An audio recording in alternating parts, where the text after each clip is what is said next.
السلام عليكم، مساكم الله بالخير. محمد الرسلاني.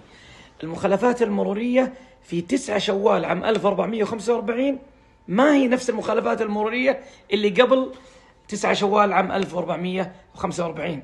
الآن بعد 9 شوال لما تجيك مخالفة مرورية معاك 15 يوم تعترض، تطلب تأجيل السداد عن طريق أبشر. إذا ما اعترضت وما طلب تأجيل السداد عبر أبشر، بعد 15 يوم راح يجيك تنبيه بالحجز على حساباتك البنكية. راح يحجزون على البنك اللي فيه فلوس لك، وبعدها بيومين 3 أيام راح تلاحظ عملية سداد للمخالفات من حسابك دون الرجوع لك تحت مسمى مدين. لو تقفل حسابك سدد من حساب ثاني يفتح حسابك، سدد مخالفات من حساب أي شخص ثاني تفتح معك الحسابات.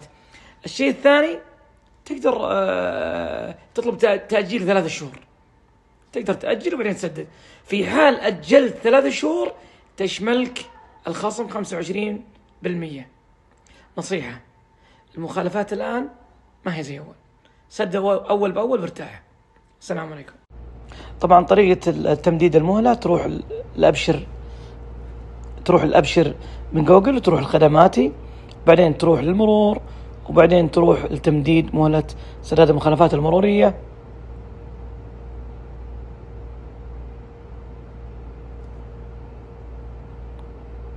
الشروط طبعا ان المدى ان عدى 30 يوم على مهلة الاعتراض، بعدها لك 15 يوم. 15 يوم هذه اذا تجاوزتها ما عاد يعطونك مهلة، يعني لك بعد 30 يوم اعتراض 15 يوم مهلة للسداد. ما سددت ولا قدمت طلب تمديد، خلاص تخصم من حسابك طبعا للتصحيح. بعدين تروح لبدل الخدمة، تلقى المخالفة اللي تبغاها وتطلب عليها تمديد.